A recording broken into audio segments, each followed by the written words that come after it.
So, feels like a lot of the time we discuss diversity in terms of sexuality and orientation, but not so much in terms of relationship configurations. Yet in the States, where our speaker tonight is from, at least 1 in 20 is in a consensually non-monogamous relationship of some form right now. That is to say, relationships in which all partners give explicit consent to engage in romantic, intimate, and/or sexual relationships with one more or multiple people. Never one to back down from discussing a controversial topic, it is my absolute pleasure tonight to be introducing all the way from New York, a Brooklyn area, New York, if I'm correct. It is Doris Füllgrabe. So, to give you a bit of background on Doris, Doris is a relationship coach based in New York and holds an MSc in applied psychology. After providing corporate leadership development and cross-cultural training for over a decade, she now works with private clients who want to create healthier, happier relationships. Lately, she's carried out and published some exciting research into stigma and resilience in consensual non-monogamous relationships, exploring the personal experiences of people who are non-monogamists. Her findings contextualise the impact and expression of stigma and protective factors that help participants deal with the stressors. Thank you very much for joining us, Doris. And across in Brooklyn, I believe it's currently what? It's about 1 o'clock, is that right? That's right. Yeah, just after 1. Excellent. So if you want to, there might be people in New York joining us for lunch. There'll be people in the United Kingdom here, hopefully joining us with for dinner. Whole family gathered around the Zoom screen. Anyway, I'll let you take it away. After the talk, we will be having plenty of time for questions and answers that you might have about the study, or about if you wanted to ask further questions about non-monogamy, or also relationship counselling. So, thank you very much, Doris. You want to take it away? That's great. Thank you so much. I'll share a little bit of how my research fits into the broader context of existing research. We'll then spend some time on the analysis and findings, pull that together into what it might all mean and could be used for. While I tell you about that background, I'd love to hear from you as well. If you'd like to, again, put in the chat, if that is available to you, what are the most important criteria, in your opinion, for happy, healthy relationships? Just your own thoughts. Don't overthink it. Just a sentence or like your top 3 will do. There we go. So I'm interested, as David mentioned, in diversity and in relationships and in all the forms that relationships can take. And when it came to honing in on a research question, I thought about what is it that I see around me. Okay. My single friends are dating, mainly on the apps. Most of them are looking for love and commitment and finding only duds. And on the other hand, my married friends, especially those with children, are yearning for more freedom. And especially, I will also say, the ladies are lamenting some dwindling sex lives. So I started wondering why people seem to be chasing a marriage commitment only to look for a way out as soon as they get it. And here's what I came up with. Basically, marriage is a social construct. That means we learn about marriage from childhood on through fairy tales, stories, interacting with teachers, neighbors, our relatives. And marriage has cultural narratives attached to what it is supposed to look like. In most cultures, marriage is between heterosexual individuals. Mommy, daddy, and child make the ideal nuclear family. Monogamy and forsaking all others is such a given. It is so expected. It is so compulsory that it is rarely, if ever, even questioned, let alone openly discussed. At least not in my generation, and I was born in the 70s. So while some progress has been made with gay and non-heteronormative marriage, the monogamy piece is still firmly considered the universal default in academia, the media, and society at large. And yet, monogamy doesn't seem to be working. Research into marital satisfaction suggests that monogamous marriage doesn't compare that favorably to all other relationship types, even when it comes to child rearing. But also, divorce rates are high. A large percentage of adults doesn't get married at all. So if you take this statistic again for the US population, about half of all adults are married and the other half aren't. So monogamy may be the norm and not ideal, But at the same time, it is also true that any non-normative relationship creates minority stress with potentially harmful consequences for the mental and physical health of those in them, which in turn might affect relationship satisfaction and quality as well. So like David mentioned, what broadened my horizons a bit is that I live in a very liberal neighborhood of a very progressive Brooklyn, New York. And the CNM, or consensual non-monogamy scene, is sizable, which is how I arrived at the research questions. Monogamy is not for everyone, neither is non-monogamy, and it comes with serious negative consequences like harassment, violence, depression, and anxiety. Then why do people keep doing it? There must be something in it for them to keep going. So I decided to look at what kinds of stigma are they exposed to, if any. If and when they experience stigma, how do they deal with it? Basically, how do they manage the disparity between practicing consensual non-monogamy in a mononormative society? And so let me just, before we dive in, take a quick look in the chat. What people said. Okay, communication. Oh, wait, we've got a few. Thank you so much for your comments. So we have respect, communication, and honesty as the important criteria for relationships: honest communication, agreement, honesty, open, honest communication, empathy, understanding, support and comfort, balance with good chemistry and enjoyment, open communication, and making the time space for that communication to happen. Good point. And thank you everyone for sharing. You are definitely going to see a lot of that reflected in the coming slides as well. Okay. So diving in, consensual non-monogamy, or CNM, is an umbrella term for a variety of relationship configurations with different levels of emotional and sexual exclusivity agreements. Again, the emphasis here is on consensual agreement, not to be confused with non-consensual non-monogamy, which is also known as cheating or infidelity or transgression. This chart is adapted from Jessica Fern's book, Polysecure, where she plots different relationship arrangements along the axis of high to low emotional exclusivity and high to low sexual exclusivity.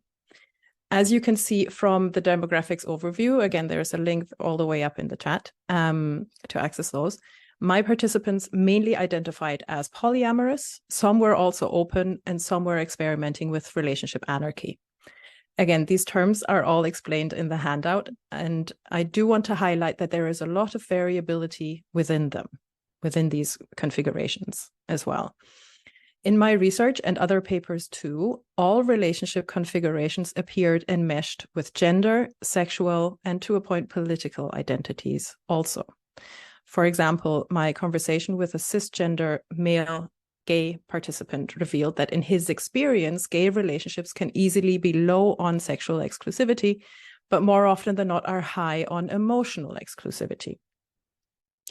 And I think this is a good example to take on board because it speaks to our interpretations and definitions, and that individual differences can cause a lot of issues for monogamous partners. So if I'm putting my coaching hat on for a second, because monogamy is so expected, you don't see a need to talk about it, but you may hold different definitions of what it constitutes a transgression. So one person's line might be watching porn by yourself, and the other person's line might be snogging strangers on a night out. So I always like to encourage also monogamous partners to have a wee check-in and see that you're on the same page in terms of definition. In terms of prevalence, David mentioned it, although these are US-centric numbers again, sorry, you probably know someone who is or has been poly and or in a CNM relationship. If I'm allowed to estimate a number for that, the US has about 250 million adults and Canada has about 30 million adults, which is what that first statistic is referring to. 4%, right, conservative estimate of 280 million is just over 11 million adults, and that is equivalent to the population of Belgium or the number of dogs in the UK. So, in other words, polys are not that rare. So if so many people are or have been engaging in CNM, then how come we haven't heard more about it? And that is probably due to the stigma. The APA dictionary defines stigma as the negative social attitude attached to a characteristic of an individual. It implies social disapproval and can lead to unfair discrimination. And for this research, I looked at stigma across 3 levels: structural, interpersonal, and intrapersonal. The level of structural stigma can be measured by analyzing the objectively measured presence of stigma in a community or society's policies, such as group prevalence data, census data, crime statistics, and available supportive resources. Hatzenbühler et al. Have been doing this for the LGBT community for many years. For CNM, this information does not exist because nobody is officially capturing it anywhere yet. And this erasure is going to be a recurring theme, by the way. So in the US Census Bureau has been collecting data every 10 years since 1790. Data on same-sex relationships has been captured since the year 2000, adding a category of unmarried partner. But relationship status is still called marital status and categorized, as you can see here, into never married, married, separated, divorced, or widowed. Crime statistics are even more difficult to gather, as they are reported at federal, state, and local law enforcement agency levels. There is a Hate Crime Statistics Act of 1990 that requires the US Department of Justice to collect data on crimes that manifest evidence of prejudice based on race, religion, sexual orientation, ethnicity, and other protected categories. But again, no such data exists for CNM discrimination. So much for census and crime statistics. In terms of available resources, there are many community-led ones like Reddit servers, books, and if you're interested, I'm happy to connect offline and share all the resources that my participants shared as well that they found helpful. If you're a therapist, the APA Division 44 has recently upgraded a CNM task force to a committee dedicated to research, practice, and education of CNM relationships. However, if you're looking for a definition in the dictionary, you won't find one yet. So, generally speaking, CNM is understudied and lags a few decades behind LGBT research. There are many papers available on structural stigma for research of LGBT communities. And to my knowledge, only one into LGBT and polyamory samples exists for Spain, and that was focused on immigration law. So I'm about to show you structural stigma data for LGBT communities under the assumption that sexual orientation and relationship style relate to intimate partnership behaviors, because prevalence data shows that there's a lot of overlap between LGBT and CNM groups, and because both have the ability to be passing. That is, unlike a racial or a disability minority, CNM identity can be hidden. Having said that, in an ideal world, we would be able to study each group separately, as this Pallotta Chiaroli quote pointed out. Physical and mental implications of being on the receiving end of structural stigma are noteworthy. The blunted cortisol response of that first point was seen in gays who had moved to New York City but grew up elsewhere. So these results suggest that the stress of growing up in high structural stigma environments may exert biological effects that are similar to those for other chronic life stressors, even after moving away. As mentioned before, the level of structural stigma had been identified according to information based on census data, crime statistics, available resources. But for point 2, the researchers also used mortality data from the National Death Index, showing that being LGB reduces your life expectancy by an average of 12 years, which I think doesn't get talked about enough. Points 3 and 4 illustrate that you are more likely to be stressed and depressed in places where the institutions are against you, which they were able to research before and after same-sex marriage laws were passed. And you can see the last point here, which I think is interesting. Sorry, I'm going to have to move this so I can read it as well.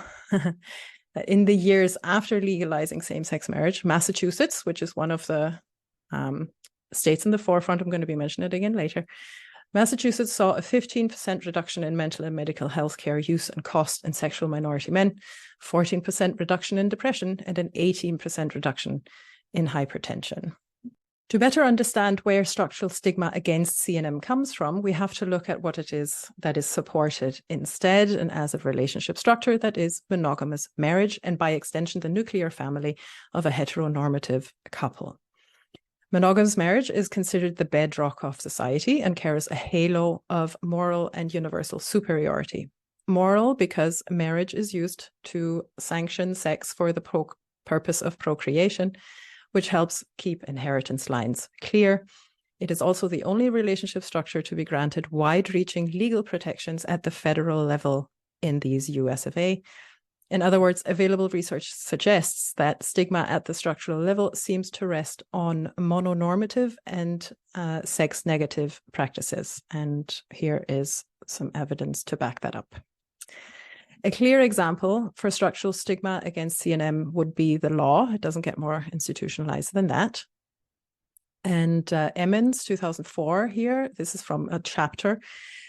She says, norms strongly urge people towards monogamy and law contributes to that pressure, namely criminal adultery laws, bigamy laws, marriage laws, custody cases, workplace discrimination, and zoning laws.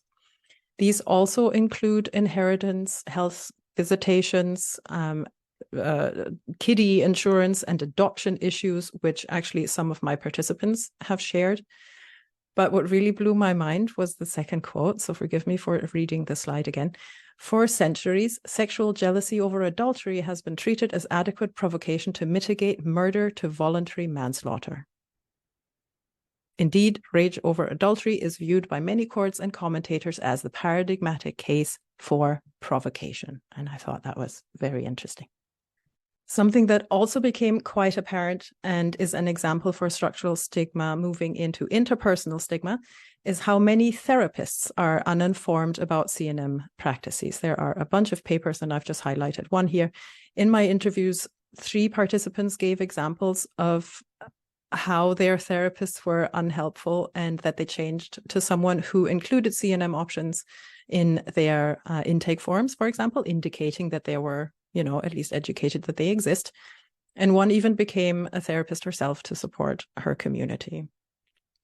And yes, attributing CNM clients' relationship problems to sexual promiscuity suggests the therapist has a negative view of sex since they're not applying the same perspective to monogamous couples.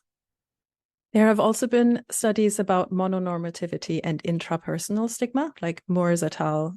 2021, where participants completed a newly developed measure of internalized CNM negativity, which assessed personal discomfort, social discomfort, and public identification, and 4 measures of relationship quality for each partner. So in other words, it looks like structural stigma is persistent enough that it drills down into the person causing minority stress, and we'll talk about that in a minute. Still looking at where does the stigma even come from. Sex negativity also plays an important part because in CNM relationships, sex is often non-heterosexual, non-binary, and purely for pleasure.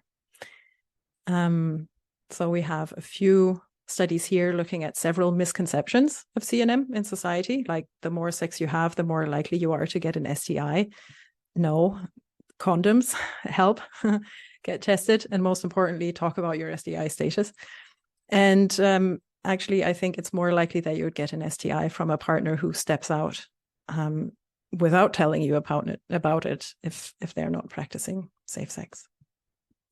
Again, likewise, consistent mononormative and romantic over sex-positive messaging also impacts CNM practitioners, and that a hierarchical polyamorous relationship is rated the closest to monogamy with the highest level of relationship satisfaction.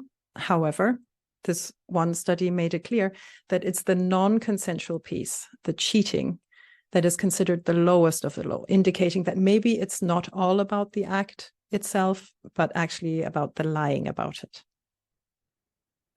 Last but not least, I have to mention the seminal HALO study by Terry Conley, who surveyed monogamous and non-monogamous participants.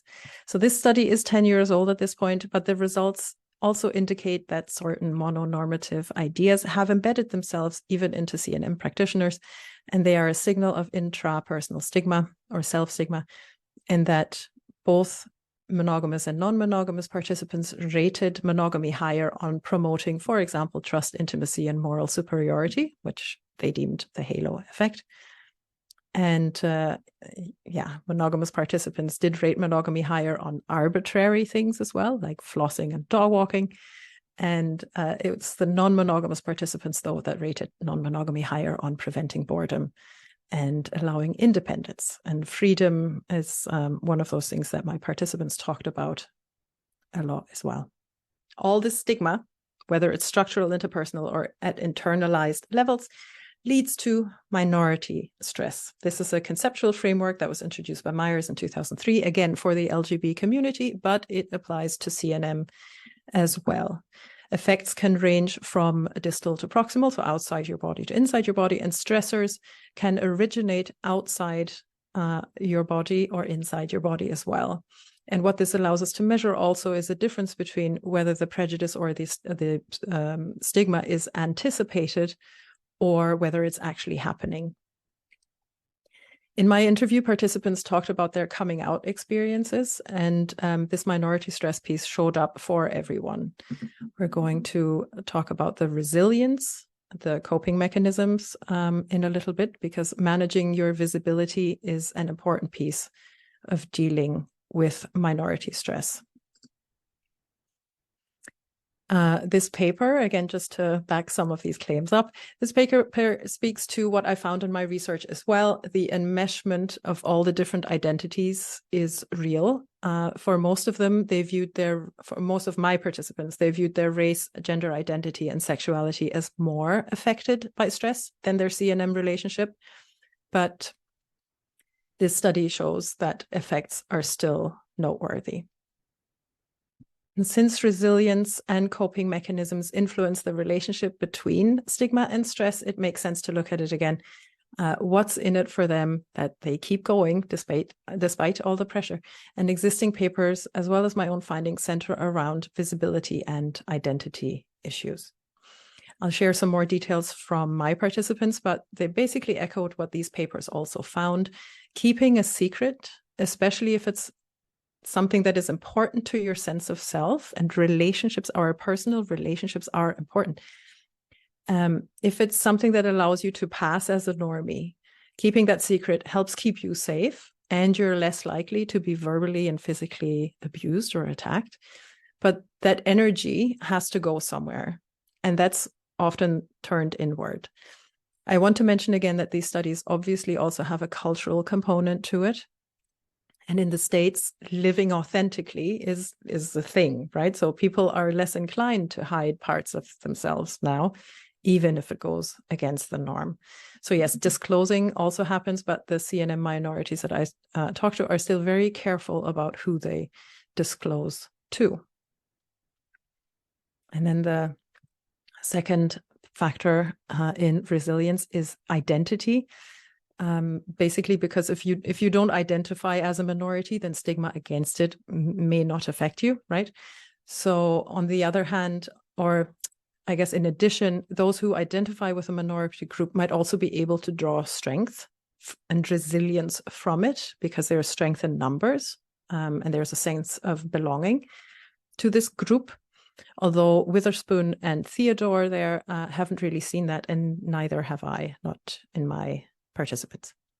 Dr. Sheff did a rare longitudinal study of polyamorous families and found that families of choice played a big role in supporting resilience as they constructed mindfully and purposefully groups to be with. And that is something my participants have also highlighted.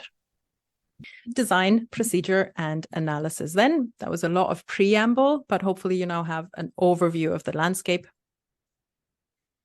And here we go. My study, I chose a qualitative approach because the vast majority of available, and again, CNM research is not that much, but the majority of what is available used data collection through online questionnaires and quantitative analyses.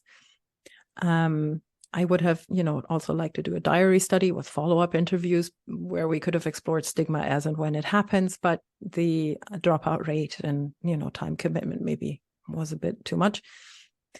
Given that the subject matter was obviously sensitive, it raised some ethical concerns as well, which we met by keeping everybody's data private, the potentially hidden nature of not outness of some of the participants, so questions were shared in advance. You can see some of them in the blue box. And participants were encouraged to only share those experiences which they had emotionally processed and where they had a context of coping strategies. Participants were recruited first from my own network, and then a local polyamory coach reposted my invitation on Instagram to her 18,000 followers, resulting in 11 total. In an ideal world, I will say, all participants would have been from the same area to locate the responses within a, geographically similar level of structural stigma, but it turned out to be more diverse. And you have an overview of participant demographics in that handout I mentioned. The link is at the very top of the chat. And you can see that there's diverse gender and sexual orientations represented as well. Again, some sample questions in the box on the left. Tools and materials were all the necessary forms. And then I used Zoom, Descript, and NVivo, and recordings were, of course, deleted after they were transcribed. Reflexive thematic analysis was, I feel, the right choice for this project. I like that I could follow the 6 steps, the process that Brown and Clark had laid out, and it allowed for flexible inductive and deductive aspects, because obviously the questions were geared towards finding out about stigma and stress, so there was some existing theoretical orientation. I will say that I have been playing with going back over them and maybe choosing 3 or 4 to do an IPA, interpretative phenomenological analysis, but the time just hasn't been right yet. Maybe later. Okay. And also NVivo, quick behind the scenes look here. NVivo was great to keep track of all the different codes and paring them down into manageable groups and themes, but I am old school and I enjoy some post-it notes.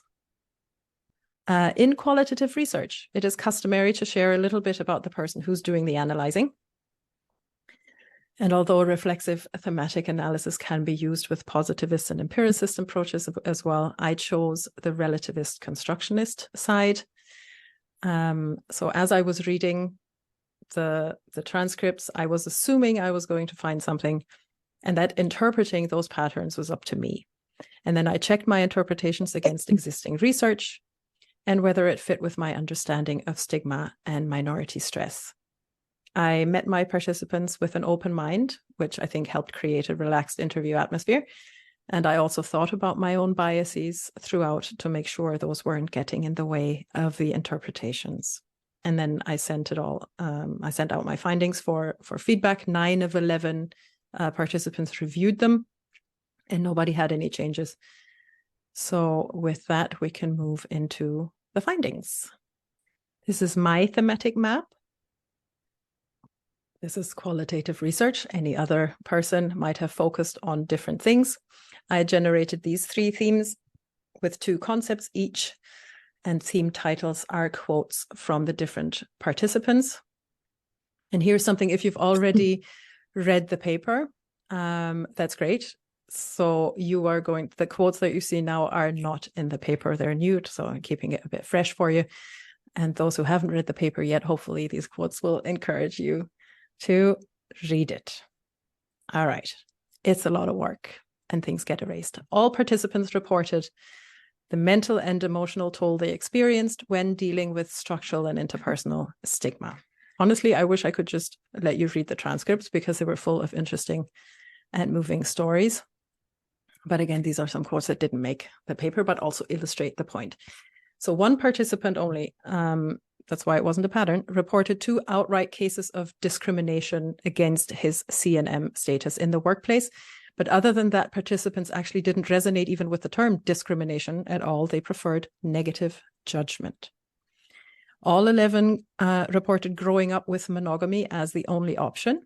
The most common judgments from friends and family were, oh, I could never, and, oh, that's cheating, closely followed by, oh, that's just a phase, or, oh, so you're not that serious. Lack of representation in the media was also mentioned a few times, as was a feeling of being overly sexualized by two of the men. They were offended, their word, when their mates reduced their polyamorous, emotional, stable, committed relationships to sex.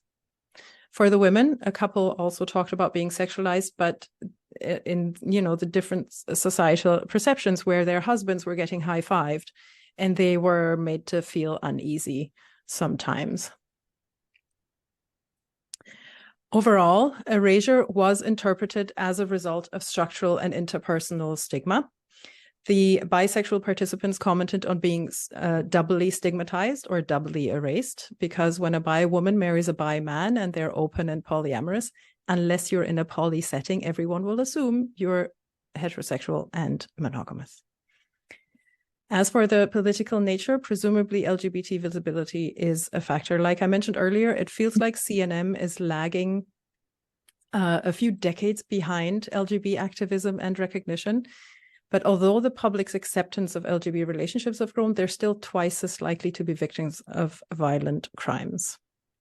And again, we don't have data to compare that to CNM yet. All participants had ample examples for interpersonal stigma. And in the paper, I think I focused a bit more on the educational efforts people described and how to discern whether to educate their counterpart or not. So here I'd like to share some of the emotional work quotes. Again, participants were quite clear in that these weren't received as violent or threatening insults, but there was a sense of exasperation with having to prove and defend their relationships over and over again, and their friends and family and coworkers not catching up. I qualify these findings as minority stress in that they describe unique stressors and unique emotional experiences based on their relational otherness. Now, based on the papers I've reviewed before, I would have expected the structural and interpersonal stigma to bleed into intrapersonal or self-internalized issues as well. However, my participants were quite clear in mirroring those judgments back onto the source. This may be due to a sampling bias in that participants self-selected. Most followed the repost from the trusted established online educators, so they were educated. Many were polyamorous, which again is rating higher within that CNM options anyway. And many have been doing it for years, so they are more established and more secure in their identity. Due to the normative passing nature of CNM people, there's a continual opportunity and obligation to decide whether to share that aspect or whether to hide it. And we love sharing information about ourselves. It's for connection, for validating our identity, belonging, and it can also be about educating others, right? Like not in the stressful sense from before, but just sharing something about ourselves.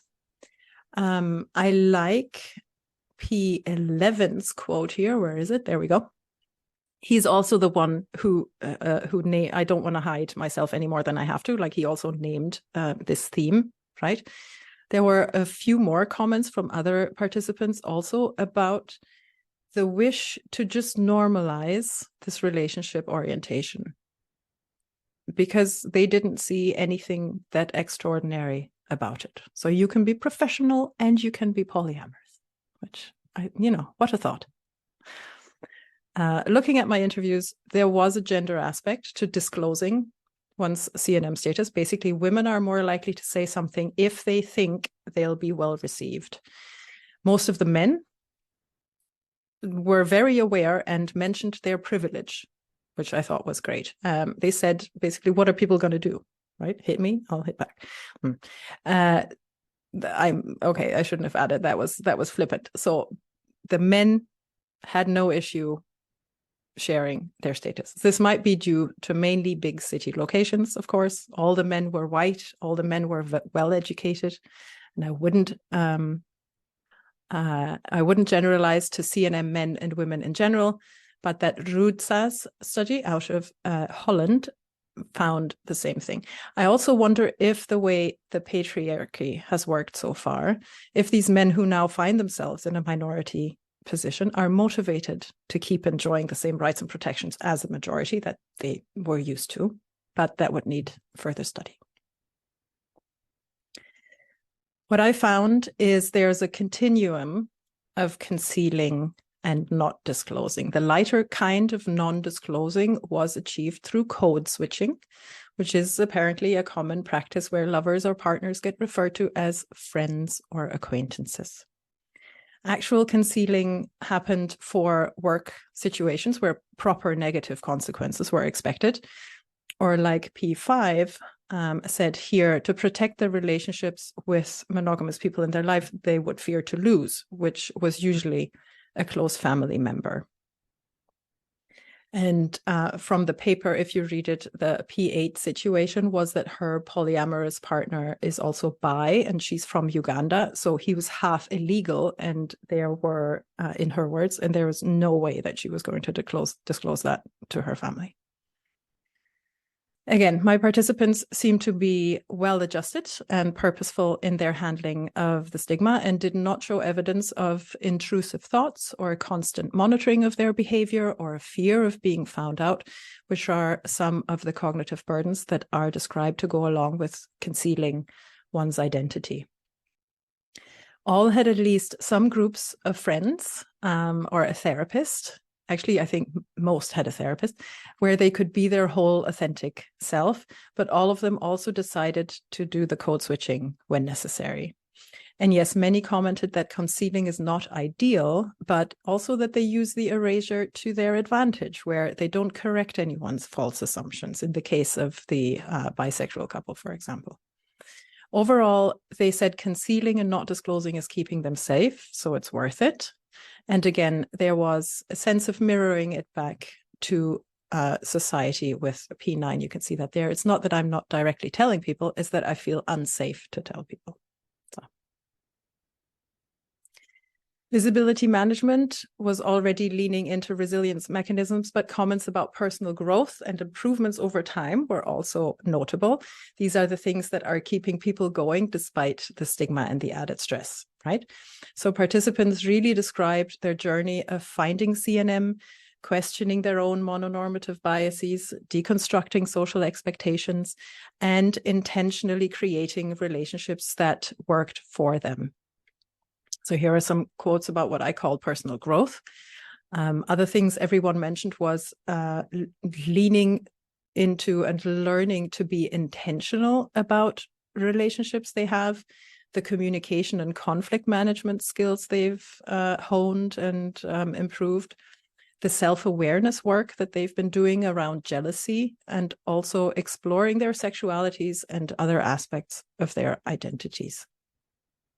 Now, is CNM an identity or is it a choice? That's an interesting conversation, and I think the jury is still out. It's ongoing. My participants were basically split half and half.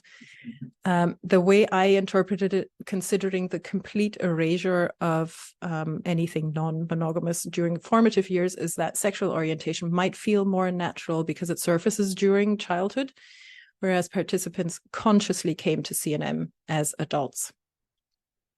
That's not to say that choosing CNM is easy. Everyone reported difficulty with external stigma and, of course, unlearning their own romantic notions of what a relationship should be, how one person is supposed to make you whole, and how you're supposed to be the one person to give everything and be everything to someone else. And I interpreted that as internalized stigma to a point, but yes, without the detrimental health outcomes. On the contrary, my participants described many examples where their own monogamous relationships had failed, and how polyamory is a continual learning process that they enjoy engaging in. I think, again, everyone said they were in therapy, but except P1, nobody mentioned being a part of an organized group. Everyone had their own polycules or local hangout spots, and groups per se were not really a thing. Maybe because CNM is the umbrella term, and as we've seen, there's considerable differences between, say, swingers and polyamorous, so their splintering might be an issue. However, there has recently been voting on a polyamorous flag, and this is what it looks like. Over 30,000 people voted for the tricolor option.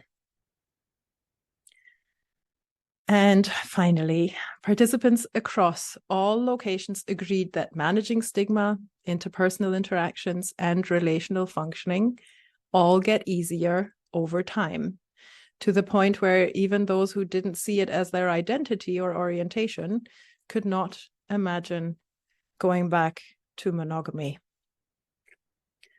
And I'm going to leave these up for a second if you were reading, because I don't have a lot to say. I think this is right. Everything gets easier. Talking with your partners, talking with your family members, and dealing with the jealousy and all that stuff. Okay. For my participants who have had monogamous relationships that left them unfulfilled and unhappy, monogamy is no longer an option.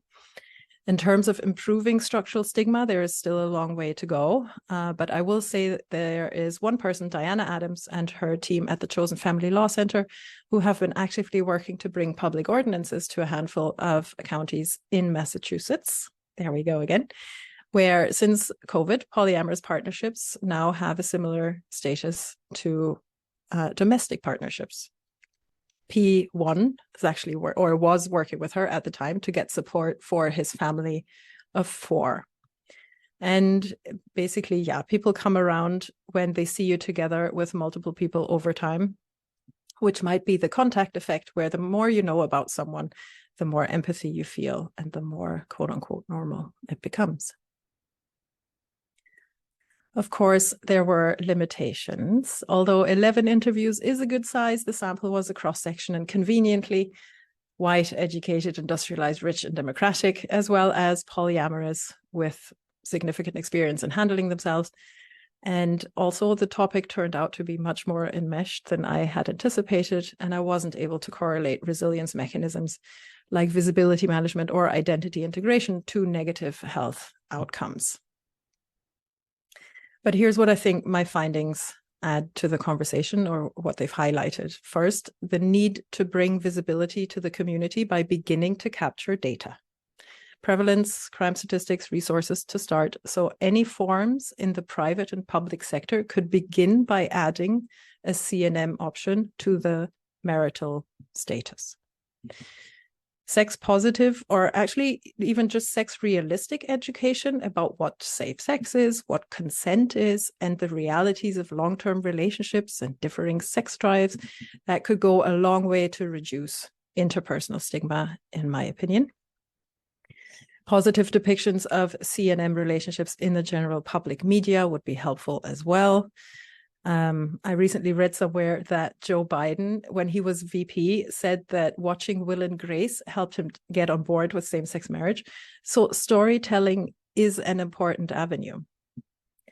I had 2 participants who identified as autistic, and both mentioned how CNM helped them understand others and find relationships that worked for them. So I would be very interested in reading more about that.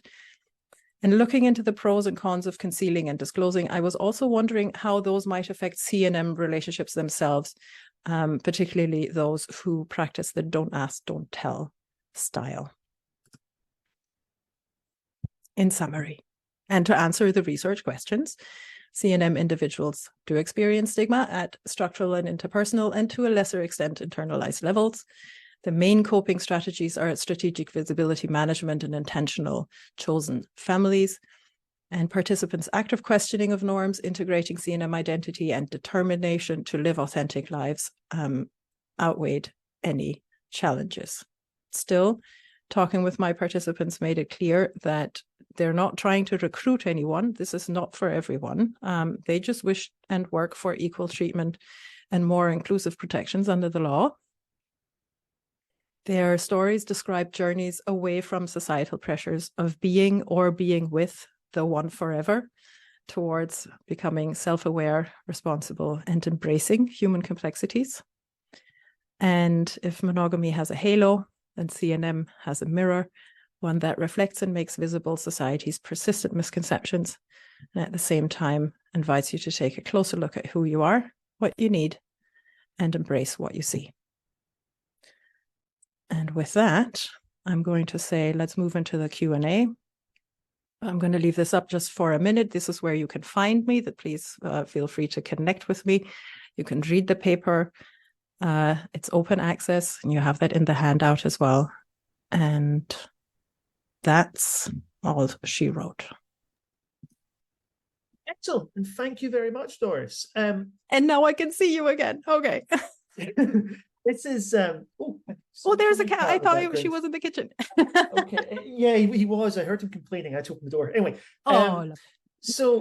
This is usually the part where I ask questions while people type away, but there's actually a couple of questions already in here, which I'm going to start with.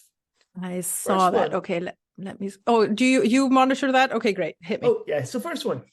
Hi Doris, thanks for a great talk. You mentioned that you try to be mindful about your own biases. Could you elaborate on that a bit more, please? What kind of biases you believe you might have had in the case of your research? Thanks. Great question. So the reflexive thematic analysis as a tool is very much about, and qualitative research in general, I think is very much about, you want to be sure that you don't just find the confirmation bias, that you don't just look for what you think is going to be there and then judge the data to fit your assumptions. So I'm just from the personal background, I was making sure that I took my monogamous experiences to the side, and that I was open to listening to what the people were saying. So, for example, for me, it was a bit of a surprise to hear, actually, if their problem, their loss, the dealing with the interpersonal stigma, I was fully expecting for people to say, oh yes, this is depressive, or yes, this is super difficult, and yet it wasn't, And so yeah, that was just part of the process to make sure that I'm dealing with the data and not with what I had read before, if that makes sense. Okay, and next, I'm an anthropologist, and currently I'm conducting my PhD research in non-monogamous relationships in Poland from a perspective of women. Good luck with the PhD. Your topic today is very close to my heart. I wanted to ask, do you have any examples of constellations with children? From my ethnographic experience, I observe that the threat of social stigmatization becomes even more challenging when children are involved. Did any participants bring up similar examples? Yes, I have. The chef paper is something that you probably are already familiar with. First of all, yay, congrats. I hope everything gets published as well. Lovely. So yeah, the chef paper, definitely have a look into that. There is an Instagram account who speaks about it very openly. It's called Remodeled Love. If you haven't checked those out yet, that might be helpful as well. And from my own participants, I'm trying. So the P1, there were two married couples, and they actually got divorced in order to be registered as a domestic partnership so that they could have their relationship the way they wanted it. And they were talking about trying to bring children in, and they haven't got the children yet. But they were already anticipating, like, how do you even deal with school issues? Can you have 4 parents on the birth certificate? No, you can't. And all those things. So another participant, who the bisexual couple, they had been married for, I think, 25 years, and they have teenage children. And the way that they dealt with it, for example, was, and this is something else that I'd like to also mention. This is what I just shared is maybe a tenth of all the good stuff. So excuse me while I ramble. But just because you choose to become polyamorous or open doesn't mean you have to always be open or polyamorous. In the case of this married couple, for example, they closed down while she was pregnant and during like the first year of while the kids were small, right? So first point is, it doesn't all have to be open all the time. You can make decisions of when it works for you and when it doesn't. And basically, yeah, so that was the couple, that's how they dealt with it. And I asked her if she had come out to her, if their children were aware that they were polyamorous. And she said it hadn't been explicitly discussed, but the children are aware of the queerness, you know, and they are aware of friends of the parents who come over and spend a lot of time. So it's not a secret, but it hasn't been explicitly talked about yet. I don't know if that answered your question. And another question here. Do studies consider monogamous aspirations of people who practice CNM as internalized stigma? So, for instance, somebody craving one partner for their whole life. So, say you've got an instance of somebody who's practicing a consensual non-monogamous relationship, but they also have aspirations of being with a person for their whole life. I was wondering if you've seen that referred to as a form of internalized stigma. I think there are two separate things. So what the Halo study, for example, or the way I understand the question, forgive me if I'm getting it wrong, it's not so much an aspiration to have a monogamous relationship, is that it is the kind of indoctrination that monogamy is something to aspire to. So what my participants made very clear, and what I interpreted to some extent as an internalized stigma, but not in a way that is detrimental to their health, is they called it unlearning. The people who are engaging, or definitely my participants who are engaging with CNM and have been for, you know, between a few months and many, many years, there is a continual process of unlearning and recognizing the bias that they have just inside them due to the cultural indoctrination. So it's not so much you aspire to one dyadic monogamous situation, although you have, of course, constellations where there are primary partnerships.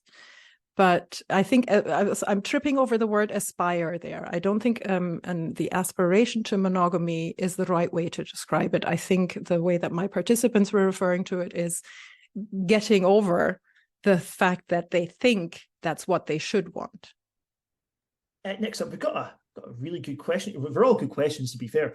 Very good question here of, thanks for the talk, very interesting. Have you thought about using another term rather than consensual non-monogamy in your study? I'm aware that many people in communities are using alternative terms such as open relating, for example, that are not defined inside of monogamous structures or their opposite. So without using the word non, which defines it against monogamous relationships. It'd be interesting to see if your participants think the term CNM, so consensual non-monogamy, is itself stigmatizing. Yeah, one of them did. And that's yeah, but again, that's where the individual variability comes in. One of them referred to it as ethical non-monogamy, and I've heard more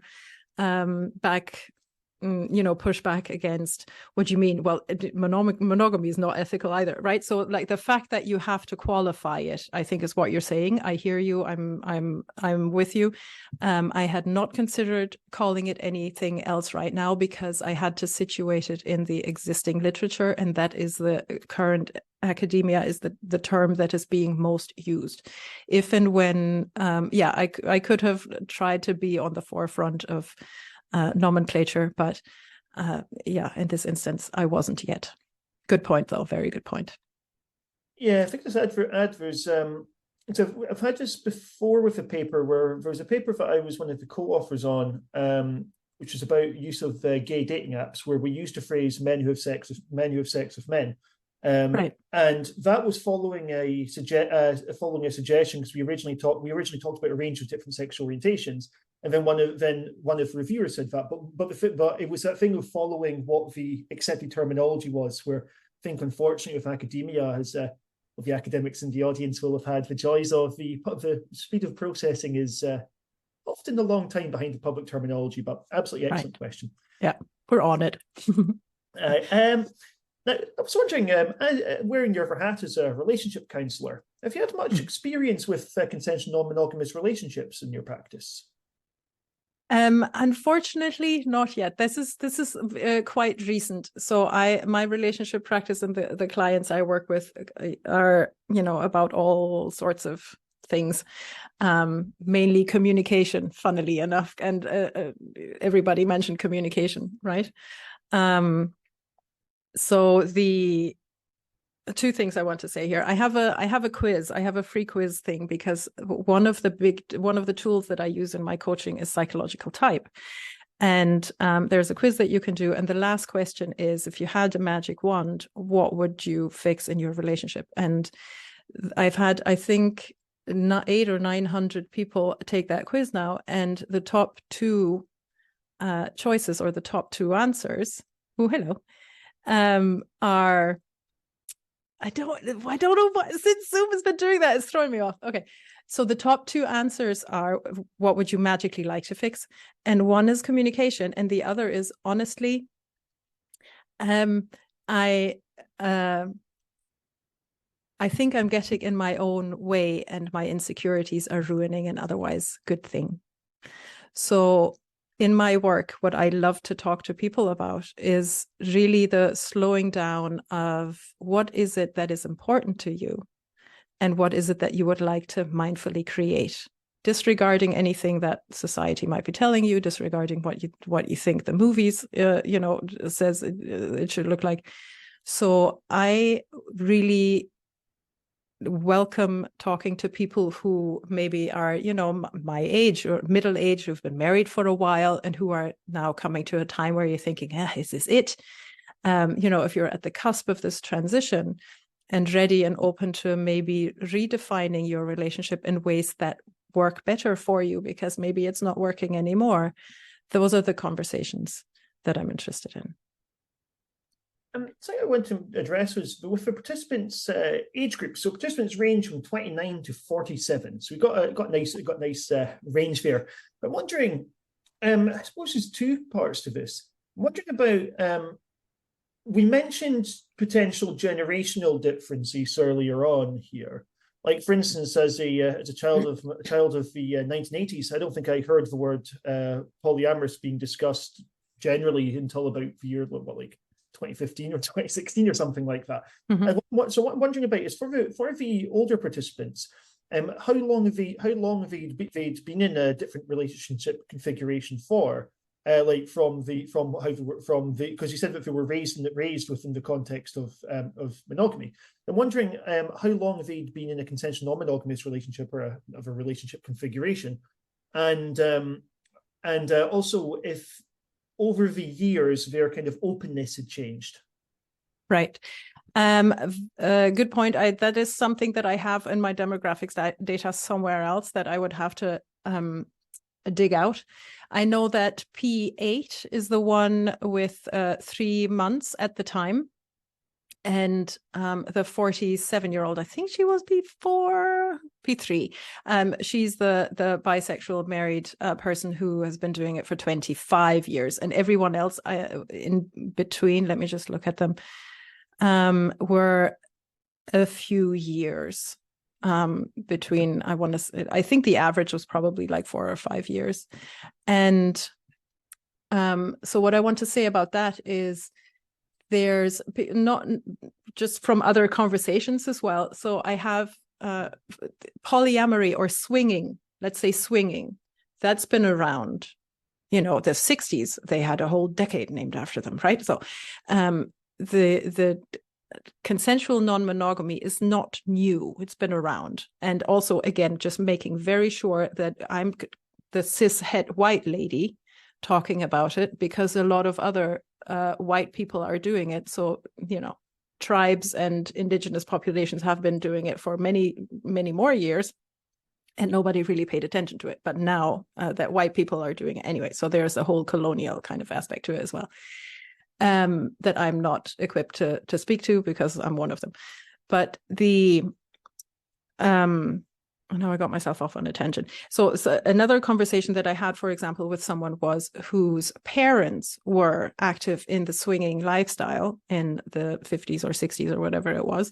And so they were aware of not polyamory, but non-monogamy growing up, and it made them want to avoid that because it was chaotic, and it was done under the umbrella of very, a little more what we would call sexist nowadays, where again the men got the high fives and the women got the weird looks. So there are people who of different generations who have experiences with it, but it was not great. And that is something that a couple of my one participant actually talked about it as well.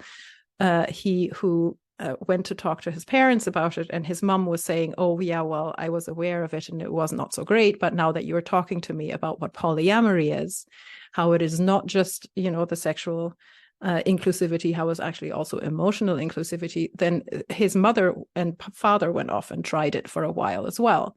So, you know, I think education helps there.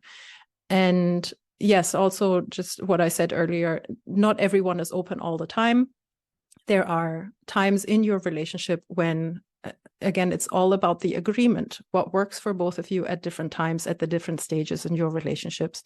And I would think, especially when children are involved, like that's where you get to, you just have to continually have those conversations and seeing what works for both of you, or all involved in this case, right? If there's a polycule. I've got a question from the audience of, did you find anything about the first hurdles for exploring consensual non-monogamy among participants? What moved them to take the plunge, and how did they take their first steps? Great question. Yes, that was one of my favorite pieces as well. So the participants shared a lot of different experiences. Some of them mentioned that they were in monogamous relationships that just didn't do it for them.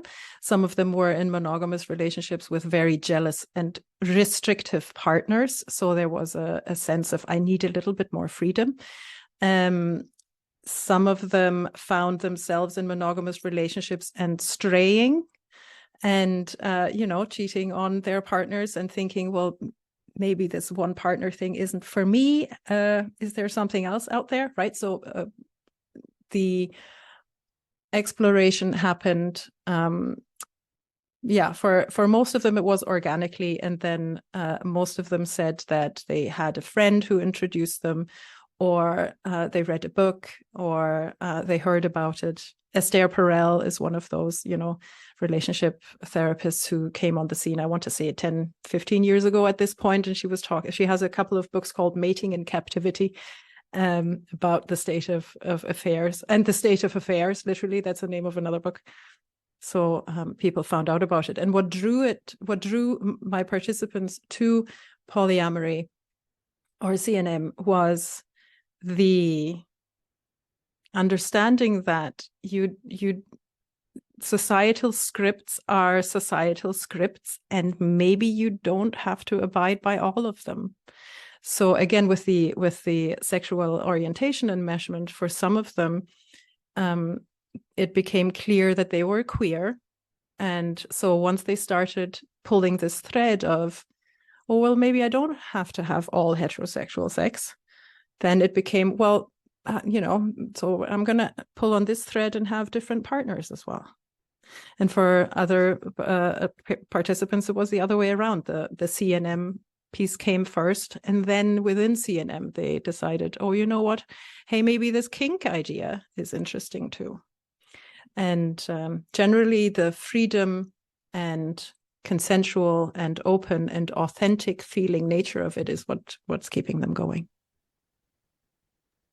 Something that you mentioned that really stuck with me was about when you mentioned one of your participants, participant 8, I think, who was talking about how they didn't like that the relationship was often seen in terms of like a purely sexual arrangement. And something I found interesting was taking a quick Google, that there's quite a bit of research that's been done into asexuality or polyamory among asexual communities. And I thought I guess I was thinking about that distinction between what exactly we talk about in terms of relationship configuration with polyamory that also isn't sexual. Like in terms of, were they talking about other aspects of their sharing in terms of personal intimacy, in terms of what kind of range of different of other partners did you see, in other words? Right. So that was not P8. P8 was the Ugandan one whose partner was illegal and would, be sentenced to death if she ever took him to her family, which he didn't do. So there was one gray sexual or gray asexual participant that I spoke with, and they were amazing. And the way that they described it is, again, I would go back to, the Jessica Fern thing, right? So you have sexual and emotional exclusivity or inclusivity levels of, and polyamory is generally understood to be more about relationships, and then open or swinging is more about the sexual aspect of things. And the general thing, or the message that I've heard a lot from participants that I remember, because I've just, I read the transcripts again in preparation for this talk, is that it is also allows them or gives them vocabulary to talk about friendships. Like, it doesn't have to be about sex. There's something else that participants also said. People sexualize these multiple partners or multiple relationship styles.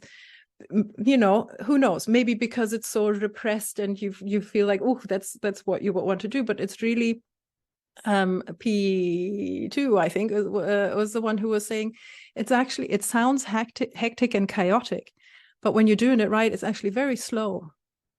It's very, like, you can go very deep. You can go and have a friendship of this, of an intimate, with an intimate quality that doesn't have to be sexual. And you can have friends of different natures, and you can have intimate relationships of different natures, and you can have sexual relationships of different natures. Like, especially if you have, for example, just, a very practical case, if you have a committed couple, if you're in a committed relationship and you have a kink and your partner doesn't, monogamy would require of you to shut that piece of yourself down. Polyamory or consensual non-monogamy says you get to live out all the different facets of yourself with different partners. So this romanticized notion of, if you're in love, then the one will fulfill all your desires, is taken off the table. And that's one of the things I think that we're seeing, that monogamy isn't working, or that this romanticized idea of what love is aren't working, because with the societal script that we're carrying, as soon as you're attracted to someone else, you'd think, oh, if I was truly in love, I wouldn't be attracted to this person, but I am. That must mean I'm not actually in love, so I'm going to break up here. So in a way, participants were saying being consensually non-monogamous is actually helping people stay together as well, because you're not reducing the relationship to just the sexual aspect of it. A question and a comment. So, question first of all: do you know of any studied experiences of non-monogamous people who took a U-turn and then agreed to a monogamous relationship? No. Might well again. Sorry. Let me qualify. I'm German. No is a complete sentence. No. Let me qualify that, because so again, just my participants as well, and the other. I don't think the other studies necessarily even looked at that, but my participants said even if they were monogamous in practice, they would not be in philosophy. So, and this is one of the points that I tried to make earlier as well. One of the pieces of polyamory or consensual non-monogamy is just the fact that you talk about it, and that if you choose monogamy, that you mindfully choose monogamy, that you don't just default into it. Okay. I've got a comment here of, as a bisexual woman married to a man, being in a consensual non-monogamous relationship for women allowed me to be more authentically myself. I love that. I love that. Yeah, good. I've got a question about technology. So, as somebody approaching 40, if you can believe it, dating apps were not really a thing until I was well within my 20s. And I'm wondering about if you. I know that participants here the youngest is 29, but you also said that a lot of them had started in the last 5 years. So I'm wondering how if they talked about the use of dating apps or social media as well in terms of being able to be open, because as much as we often hear a lot of bad things about social media for being divisive, social media is also seems to be a great way for people in marginalized or invisible groups to connect with each other. Absolutely. I would have to consult the transcripts again, but just from generally being in the topic, there are 2 apps to my knowledge that prioritize non-monogamous and or couple dating, and they are Feeld, F-E-E-L-D, and hashtag open. I think open is the app. I know that hashtag open is attached to an app, and that has a YouTube channel as well, which has great videos with Amy Moores and everyone, and Heath Shechinger. Like, they have interviews with other, proper researchers, the two people who are leading the APA's Division 44 there. And so thinking back, my participants were saying, I don't know if they've mentioned social media apps per se, but there were some groups mentioned.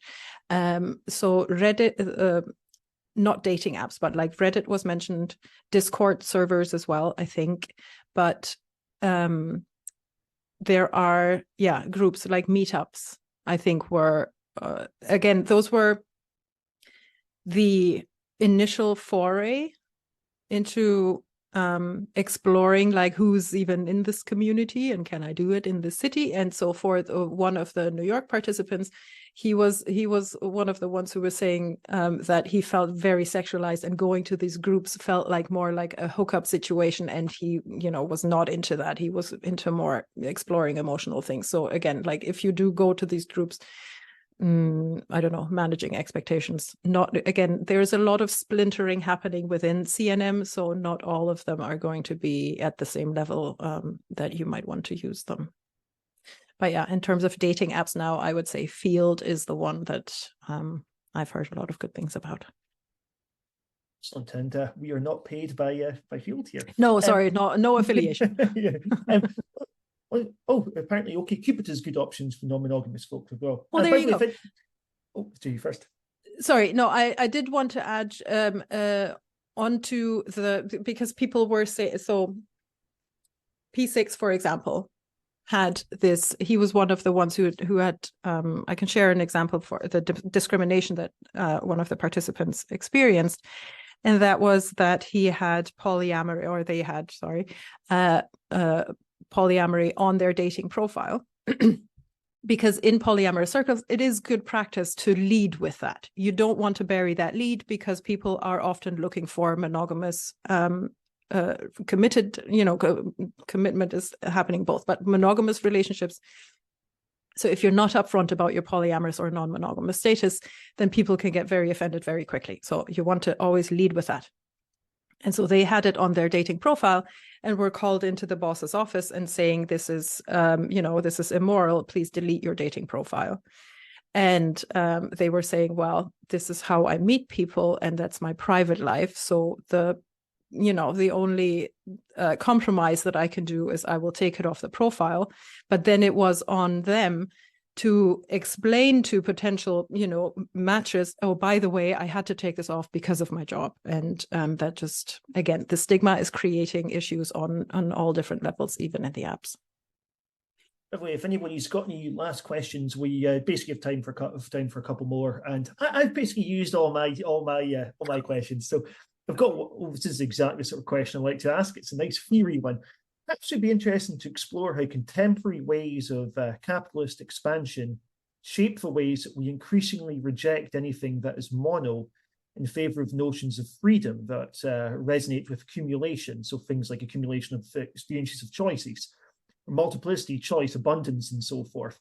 I think it's actually, what I find really interesting with this is it occurs to me that within, and maybe this is a very Western-centric way of looking at it here, but in terms of libertarian groups here, I don't think I've seen a libertarian public figure make an argument in favor of non-monogamous relationships. Of choice. Yeah. So this is something that I'm thinking about, and I haven't quite landed on the succinct stuff yet, but if you'll bear with me.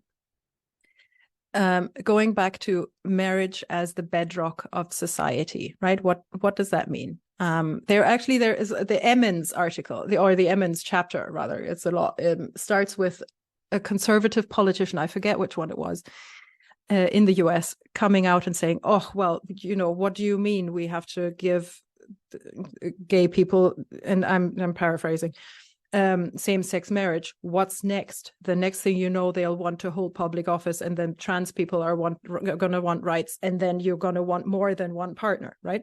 So there is a big swath of the population who sees this as a slippery slope. And marriage as the bedrock of society, I believe, refers to the economic order of daddy makes the money, mommy takes care of the kids. And I don't endorse that. That's just my thumb. The mommy raises the children who are then growing up to buy the stuff that daddy makes. So it is in this conservative minds kind of, it's in that, it's in very, whose interest is it in to keep that going? And who is really threatened by upsetting these norms? And I think those are questions that, again, there are a couple of researchers, and I think there's at least one other person who's in the non-monogamous space who's also, I think, working on her I haven't been on Instagram lately, but who's also working on her PhD, and she's looking at it from the colonizing point of view, which, again, like the Western influence and the capitalist influence and the patriarchy, and I think they're all enmeshed. And but yeah, I haven't landed on a succinct thing yet. But to your question, the libertarians, at least here in the US, they are very much aligned with a Republican traditional conservative kind of party. So if they're the ones who are holding a lot of capital, then they're the ones who have a lot to lose. And I don't know. It's not coming out right, but it's in their favor to keep things as they are. Do you know what I mean? So yeah, it's a big discussion. I'm just starting to learn about the generational theory as well of the boomers, Gen X, millennials, and the next one, and who in the generational pieces, the generational strata of society is responsible for setting norms and for setting informing the culture going forward. And yeah, I feel like we are on the cusp of a big shift, because this conversation would not have happened 10, 15 years ago. And change is very, very slow, as we have seen with the LGBT movement. Same-sex marriage at the time when I wrote this paper existed in 30 countries. There are 190 countries, so there's still work to do. But I was so uplifted by the interviews with these participants, because I had them at the time where Roe v. Wade was overturned in the States. So I am optimistic in that hopefully the more people that are talking about it, we can come together and reduce the stigma and maybe come to a little more of a egalitarian society. And that will include bringing all the other people on board who have, not, I was going to say legitimate fears, but we have to understand the side that holds the stigma as well, right? Where that comes from. So, yeah. Here. It's personally, if when I'm teaching lots of young people, I always look at as much as we see stigmatization of Gen Z for in newspapers, I personally always feel quite inspired. They're the ones who have to sacrifice so much going forward, because stuff might get worse before it gets better, and it's going to land. A lot of it is going to land on them. So, I'm an ally. I want to support as much as I can. A couple of comments here before we wrap things up. So unfortunately I have to go, but thank you very much for a super interesting talk. Someone, I'm not going to use names, mentioned most public figures who identify as libertarian are really just conservatives who want freedom to control others. Yes, often very libertarian in terms of going, we want to support some forms of antisocial speech, or maybe supporting economic libertarianism, but often doesn't extend to social issues. I wonder if consensual non-monogamy aligns more with political movements like anarchy. And we've also got the qualifier, but some people who practice identify as relationship anarchists. Mm-hmm. Yeah. I've thought about that as well, and again, I don't have a straightforward answer. But anarchy is it's kind of in the term, isn't it? You know, chaos and no rules. But I don't know if that's necessarily the answer to the the societal problems that we're in now, because they're both on very extreme ends. I think the mononormativity is very extreme, and I think the anarchy might also be very extreme. So hopefully, like for me, I think the answer is going to lie somewhere in the middle, and not that it has to, or that relationships don't have to be hierarchical, because plenty of people have non-hierarchical relationships. And the two participants that I talked to who are practicing relationship anarchy were also, I will say, all my participants were lovely humans, and the two relationship anarchists in particular were very thoughtful and considerate. So if that's the kind of person that would want to lead the anarchic revolution, then yeah, I feel good about that. But I think in general, yeah, it's a mix. We probably need some rules and some safety nets, and then, but yeah, a little more freedom. If they can just, if government could just get out of the bedroom and maybe give a woman a right to do her own body, that would be cool. And to finish up on, I think it's another comment just been added. I think it's important to understand patriarchy in relation to private and land property. But then follow the thread of how the increasing, there's something of a way here, but assume it's precariousness or precarity of the middle classes might have contributed to shifts in the perception of monogamy. Wait, I have to read that. Patriarchy in relation to private and land property. Yes. Okay. I might have to connect. I'm going to want to, I know we're coming up on time. Do you mind sending me a message? Like, can we connect offline? Because I'm not sure I understand that question. And I'd like to continue that conversation. That'd be great. Excellent. Let's go qualifier that anarchy is all about being without authority as opposed to chaos. Right. Sorry.